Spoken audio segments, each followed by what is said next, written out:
என்னுடைய கோலை நான் அச்சீவ் பண்ணணும். என்னுடைய கோலை நான் அச்சீவ் பண்ணுறதுக்கு லா ஆஃப் அட்ராக்ஷன் யூஸ் பண்ணி மேனிஃபெஸ்டேஷன் ப்ராசஸ் எல்லாம் ஃபாலோ பண்ணிகிட்ருக்கேன். பட் ரிசல்ட் அப்படிங்கிறது என்னால் பெருசாக பார்க்கவே முடியல. அதுக்கு ரீசன் என்ன?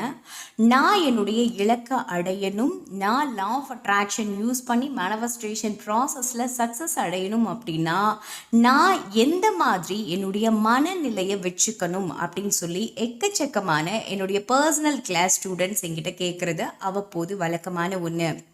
ஸோ ஃபர்ஸ்ட் ஒரு விஷயம் என்ன அப்படின்னு சொன்னால், நீங்கள் மேனிஃபெஸ்டேஷன் ப்ராசஸ் பண்ணி உங்களுடைய கோலை நீங்கள் அடையணும் அப்படின்னா நிச்சயமாக நீங்கள் மெடிடேஷன் ஃபாலோ பண்ண வேண்டியது மஸ்ட் இம்பார்ட்டண்ட். மேனிஃபெஸ்டேஷனுக்கும் மெடிடேஷனுக்கும் என்னடா வித்தியாசம், எதுக்கு ஃபாலோ பண்ணணும் அப்படின்னு சொல்லி கேட்டிங்கன்னா, பாருங்க, நம்ம எல்லாருமே பிறவியில் இருந்தே பாசிட்டிவானவங்க கிடையாது, கரெக்டுங்களா? அப்பப்போ பாசிட்டிவாக இருப்போம், அப்பப்போ நெகட்டிவாக மாறிடுவோம். ஸோ இன்பத்தையும் துன்பத்தையும் ரெண்டுத்தையுமே கரெக்டாக ஹோல்டு பண்ணி வச்சுக்கிட்டு சம்டைம்ஸ் எதை யூஸ் பண்ணணுமோ அதை தான் நம்ம அப்பப்போ யூஸ் பண்ணிகிட்ருப்போம். ஸோ அப்படி இருக்கும் பொழுது திடீர்னு நம்ம வாழ்க்கையில் ஒரு டேர்னிங் பாயிண்ட் ஒன்று உருவாகுது அப்படின்னா ரொம்பவே சஃபர் ஆகி போயிடுறோம் இல்லையா?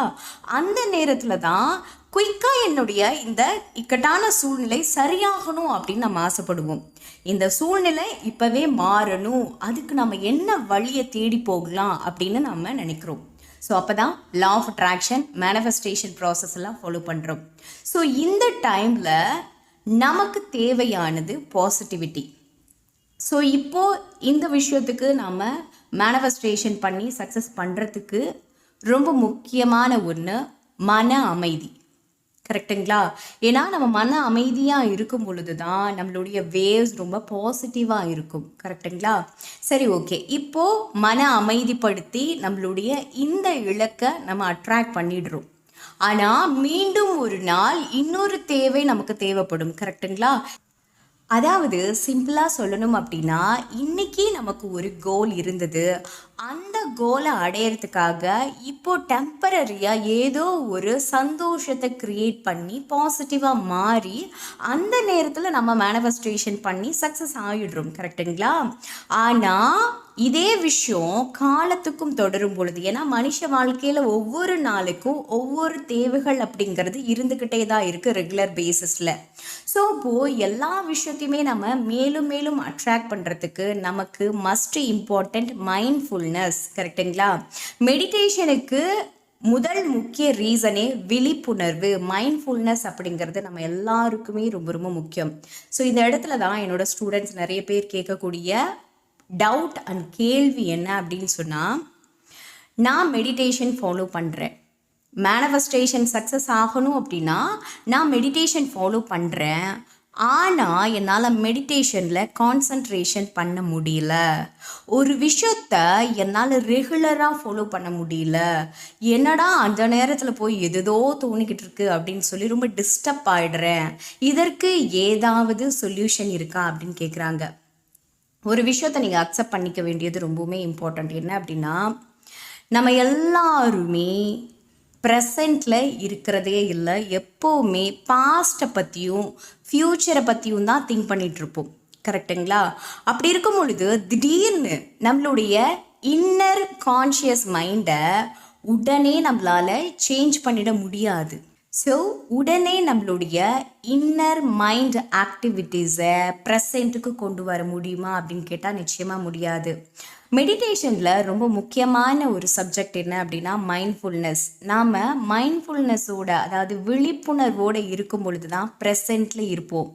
நாம் ப்ரெசண்ட்டில் இருக்கும் பொழுது தான் நமக்கு நம்ம உடம்புல நம்மளுடைய மனசில் ஒரு பவர் ஒன்று சார்ஜ் ஆகிட்டே இருக்கும். நீங்கள் ஏதாவது ஒரு வேலையை பண்ணி அதில் ஆழமாக மூழ்கி எழுந்திருக்கும் பொழுது எதையோ ஒரு விஷயத்தை சாதித்த மாதிரியும் அந்த விஷயம் ஒரு 100% பர்ஃபெக்டான ரிசல்ட்டை கொடுத்ததையும் நீங்கள் உணர்ந்திருப்பீங்க, கரெக்டுங்களா? எஸ், இதுதான் ப்ரெசண்ட்டில் வாழறதுக்கான பவர் அப்படின்னே சொல்லலாம். நம்ம ப்ரெசண்ட்டில் வாழ்ந்தால் அளப்பரிய சக்தி நமக்கு கிடைக்க ஆரம்பிக்குது. ஸோ இவ்வளோ காலமாக பாஸ்ட்டை பற்றி யோசிச்சுக்கிட்டோம், ஃப்யூச்சரை பற்றி யோசிச்சுக்கிட்டும் இருந்த நம்மளால் திடீர்னு ப்ரெசண்ட்டில் இருந்துட முடியுமா அப்படின்னு கேட்டால் அந்த இடத்துல கூட டவுட்டு தான்.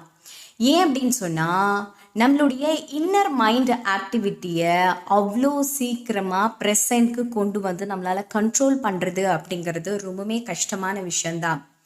இப்போது ஒரு எடுத்துக்காட்டு நான் சொல்கிற பாருங்க. நம்ம எல்லாருமே சின்ன வயசில் ஏபிசிடி எழுதியிருப்போம், கரெக்டுங்களா? ஃபர்ஸ்ட் லெட்டர் ஏ போடுறதுக்கு உங்களுக்கு எவ்வளவு நாள் ஆச்சு? சும்மா சாதாரணமாக யோசிச்சு பாருங்கள். சரியாக ஒரு கோடு போடுறதுக்கே 10 நாள் ஆயிருக்கும். அது பர்ஃபெக்டாக ஒரு கோடு போடுறதுக்கு 10 நாள் ஆகிடும். அதுக்கு பக்கத்தில் இன்னொரு கோடு போடுறதுக்கு, அதுவும் கரெக்டான கோடை போடுறதுக்கு அதுலேருந்து இன்னும் 10 நாள் ஆயிருக்கும். அதுலேருந்து நடுவில் ஒரு கோடை போட்டு ஏ அப்படிங்கிற ஒரு ஷேப்பை கொண்டு வரத்துக்கு நிச்சயமாக உங்களுக்கு மினிமம் 20 நாள் 30 நாள் ஆகிடும். அதுலேயும் பர்ஃபெக்டாக இருக்குது, எல்லாரும் பார்க்குற அளவுக்கு அட்ராக்டிவாக எழுதுறானே அப்படிங்கிற அந்த பேரை வாங்கிறதுக்கு நமக்கு கிட்டத்தட்ட 15 வருஷம் 20 வருஷம் ஆகிடும். ஏன் அப்படின்னா நம்ம எல்லாருமே எழுத தெரியும், ஆனால் அந்த எழுத்தில் ஹேண்ட் ரைட்டிங்கில் ஒரு யூனிக்னஸை நம்ம க்ரியேட் பண்ணணும் அப்படிங்கிற தாட்டே ஒரு 5-6 வருஷம் கழித்து தான் வருது. அந்த யூனிக்னஸை ரொம்ப ரொம்ப ரொம்ப டீப்பாக கான்சன்ட்ரேஷன் பண்ணி அழகான யூனிக்கான ஒரு ஹேண்ட் ரைட்டிங் அப்படிங்கிற பேரை வாங்கிறதுக்கு நிச்சயமாக நம்ம எழுதி பழகினதுக்கு பிறகு ஒரு 10-15 வருஷமே ஆயிடுது. ஸோ இது பார்த்திங்கன்னா வெறும் ஃபிசிக்கல் ஆக்டிவிட்டி மட்டும்தான், கரெக்டுங்களா? ஸோ ஃபிசிக்கல் ஆக்டிவிட்டியை இம்ப்ரூவ் பண்ணுறதுக்கே 10-15 வருஷங்கள் ஆகிடுது. அப்போது இன்னர் மைண்ட் ஆக்டிவிட்டியை நீங்கள் சரி செய்கிறதுக்கு எத்தனை காலம் ஆகும் அப்படிங்கிறத யோசிச்சு பாருங்கள். இப்போது நீங்கள் நினைக்கலாம், ஓகே அப்போது இன்னர் மைண்ட் ஆக்டிவிட்டியை வந்து நாம் இக்கணத்தில் ப்ரெசண்ட்டில் வச்சுக்கிறது அப்படிங்கிறது ரொம்ப பெரிய விஷயமோ, ரொம்ப கஷ்டமோ, ரொம்ப காலம் எடுக்குமோ, பல வருஷங்கள் ஆகிடுமோ அப்படின்னு நினைக்கிறீங்களா? நிச்சயமாக கிடையாது. கான்ஷியஸாக நீங்கள் இருந்தீங்க அப்படின்னு சொன்னால் ஒவ்வொரு நாள்லையும் குட்டி குட்டியான இம்ப்ரூவ்மெண்ட்ஸை உங்களால் பார்க்க முடியும். பாருங்கள், மேனிஃபெஸ்டேஷன் நீங்கள் பண்ணும் பொழுது முதல் நாள் ரொம்பவுமே அக்ரெசிவாக இருப்பீங்க. 2வது நாள் அதுலேருந்து 1% வந்து உங்களுடைய அக்ரெசிவ் தன்மையானது குறைஞ்சிருக்கும். அதுலேருந்து 3வது நாள் இன்னொரு படி குறைஞ்சிருக்கும். ஸோ இந்த மாதிரி மேனிஃபெஸ்டேஷன் பண்ணும்போதே நீங்கள் கம்ப்ளீட்டடாக உங்களுடைய குணத்தையும் வந்து ஹீல் பண்ணிகிட்டே வர்றீங்க. ரொம்ப கோரமாக இருக்கக்கூடிய உங்களுடைய குணமானது கொஞ்சம் கொஞ்சமாக அழகாக க்யூட்டான ஒரு பூ மாதிரி நீங்கள் வடிவமைச்சுக்கிட்டே வரீங்க, கரெக்டுங்களா? ஸோ இந்த மாதிரி தான் நீங்கள் மைண்ட்ஃபுல்னஸ்ஸாக இருக்கும்போது ஒவ்வொரு பாயிண்ட்டாக நீங்கள் ரொம்ப சாதுவான ஒரு மனுஷனாக மாறிக்கிட்டே வருவீங்க, புரியுதுங்களா? ஸோ உடனே என்னால் சேஞ்சஸ் பார்க்க முடியல. 4 நாள் மேனிஃபெஸ்டேஷன் பண்ணுறாங்க, 5 நாள் மெடிடேஷன் பண்ணுறாங்க, 10 நாள் மைண்ட்ஃபுல்னஸ்ஸாக இருந்துட்டு நான் இவ்வளோ நாளாக அதை தான் பண்ணிகிட்டு இருந்தேன், ஆனால் எனக்கு எந்த விதமான இம்ப்ரூவ்மெண்ட்டும் தெரியல அப்படின்னு சொல்கிறாங்க. 2வது தப்பு என்ன அப்படின்னு சொன்னால், நாம் நம்மளுடைய செல்ஃப் டெவலப்மெண்ட்டை நம்ம கவனிக்கிறதே இல்லை. நான் எந்த அளவுக்கு செல்ஃப் ஹீல் ஆகிட்டே இருக்கேன், ஒரு நாளில் இருந்து இன்னொரு நாள் நான் என்ன விஷயத்த லேர்ன் பண்ணேன், நேற்றுக்கு நான் ஒரு விஷயத்த கற்றுக்கிட்டேன், இன்றைக்கி என்ன விஷயத்த கற்றுக்கிட்டேன் அப்படிங்கிறதையும் கவனிக்கிறது இல்லை. 2வது, நேற்று என் காதில் விழாத ஒரு விஷயம் இன்றைக்கி விழுந்தது, அப்போது ஒரு விஷயம் நான் கற்றுருக்கேன் இல்லையா அப்படின்னு யாருமே நினைக்கிறதில்ல. ஸோ இதுவும் பெரிய மிஸ்டேக் தான். ஸோ நீங்கள் மேனிஃபெஸ்டேஷன் பண்ணுறீங்க, லைஃப் லாங் நான் இது கூடவே டச்சில் இருக்கணும், 4 நாள் இந்த கோலுக்காக பண்ணிவிட்டு அப்படியே விட்டுருவேன் அப்படிங்கிறவங்களுக்கு எந்த விதமான பிரச்சனையும் கிடையாது. ஆனால் எனக்கு லா ஆஃப் அட்ராக்ஷன் மேலே நம்பிக்கை இருக்குது, அடுத்தடுத்த கோலுக்காக நான் அடுத்தடுத்த மேனிஃபெஸ்டேஷன் ப்ராசஸ்லலாம் ஈடுபடுவேன். நான் எப்போவுமே 100% பாசிட்டிவாக இருக்கணும் அப்படின்னு நினைக்கிறவங்க நான் இப்போ சொல்லக்கூடிய விஷயங்களை கரெக்டாக ஃபாலோ பண்ணுங்கள். ஒரு நோட் எடுத்துக்கோங்க, அந்த நோட் எப்போவுமே உங்கள் கூடவே இருக்கணும். நீங்கள் எங்கே போனாலும் சரி, எங்கே இருந்தாலும் சரி, ஒர்க் பண்ணாலும் சரி, இல்லை ஃப்ரீயாக இருந்தாலும் சரி, இந்த நோட் எடுத்து நான் சொல்கிற விஷயங்களை டெய்லி பேசிஸில் எழுதிட்டு வாங்க. உங்களுடைய அந்த பர்சனல் டைரி அது எப்போவுமே உங்கள் கூட இருக்கணும். இதில் நீங்கள் காலையில் எழுந்திருக்கிற நேரத்துலேருந்து ராத்திரி தூங்குற வரைக்கும் ஒவ்வொரு மணி நேரமாக நீங்கள் ஸ்ப்ளிட் பண்ணி எடுத்துக்கோங்க. 6 மணிக்கு எந்திரிக்கிறீங்க அப்படின்னா 6லிருந்து 7 மணி வரைக்கும் உங்களுடைய எண்ணங்கள் எதை நோக்கி இருந்துச்சு, ஏதாவது புதுசாக உங்களுக்கு தாட்ஸ் வந்துச்சா, ஏதாவது புது ஐடியாஸ் கிடைச்சுதா, இல்லை ஏதாவது புது ஹேபிட்ஸை நீங்கள் ஃபாலோ பண்ணீங்களா அப்படிங்கிறத எழுதுங்க. அடுத்தது, இல்லை எனக்கு அந்த மாதிரி புது விதமான ஐடியாஸும் கிடைக்கல, எந்த சொல்யூஷனும் நான் பண்ணலை, எனக்கு எந்த விதமான புது ஹேபிட்டும் பிறக்கல அப்படின்னா நோ அப்படின்னு எழுதுங்க. ஒரே ஒரு வார்த்தை தான் எழுதுறீங்க, சிம்பிளாக எழுதுறீங்க. அது ரொம்ப பெரிய விஷயமா, ஐயோயோ நான் வேலையாக இருக்கும்போது இதெல்லாம் எழுத முடியுமா அப்படிலாம் யோசிக்காதீங்க. ஒரே ஒரு லைன் புதுசாக ஏதாவது வந்துச்சு அப்படின்னா அதை எழுதுறீங்க. ஒரே லைன் தான் எழுதுறீங்க. உங்களுக்கு மட்டும் புரிகிற மாதிரி எழுதுனா போதும், வேறு யார் படித்தாலும் புரியாத அளவுக்கு எழுதுங்க. ஒரு வேளை எதுவுமே புதுசாக பெருசாக நடக்கலை அப்படின்னா நோன்னு எழுதுங்க. அதே மாதிரி 7 to 8 அது ஏதாவது புது தாட்ஸ் வந்துச்சா, ஐடியாஸ் வந்துச்சா, இல்லை ஏதாவது ஹேபிட்ஸ் புதுசாக பண்ணிங்களா, இல்லை ஏதாவது ஒரு பிரச்சனைக்கு ரொம்ப நாளாக தீர்வே இல்லை அப்படின்னு நினச்சிட்டு இருந்த ஒரு பிரச்சனைக்கு நீங்கள் சொல்யூஷன் கண்டுபிடிச்சிங்களா அப்படிங்கிறத எழுதுங்க. அடுத்து 7 to 8 இந்த மாதிரி ஒவ்வொரு மணி நேரமும் ஒவ்வொரு லைன் எழுதுங்க. சம்டைம்ஸ் உங்களுக்கு தோணலாம் எதுக்கு இதெல்லாம் எழுதிக்கிட்டு அப்படின்னு சொல்லி. அப்போதான் நீங்கள் கான்ஷியஸாக இருக்க வேண்டியது மஸ்ட் இம்பார்ட்டன்ட். நீங்கள் கான்ஷியஸாக இருந்து இல்லை இதை நான் எழுதியே தீருவேன், என்னதான் நடக்குதுன்னு பார்ப்போமே அப்படின்னு நீங்கள் ஒவ்வொரு மணி நேரத்தையும் கரெக்டாக நேர்மையாக கான்ஷியஸாக எழுதிட்டு வாங்க. மாற்றத்தை உங்களால் நிச்சயமாக பார்க்க முடியும். அதாவது இந்த எழுதுகிற விஷயங்கள்னால உங்களுக்கு என்ன கிடைக்கும் அப்படின்னு சொன்னால், டெய்லி பேசிஸில் உங்களுடைய செல்ஃப் இம்ப்ரூவ்மெண்ட் அப்படிங்கிறது க்ரோத் ஆகிறத உங்களால் பார்க்க முடியும்.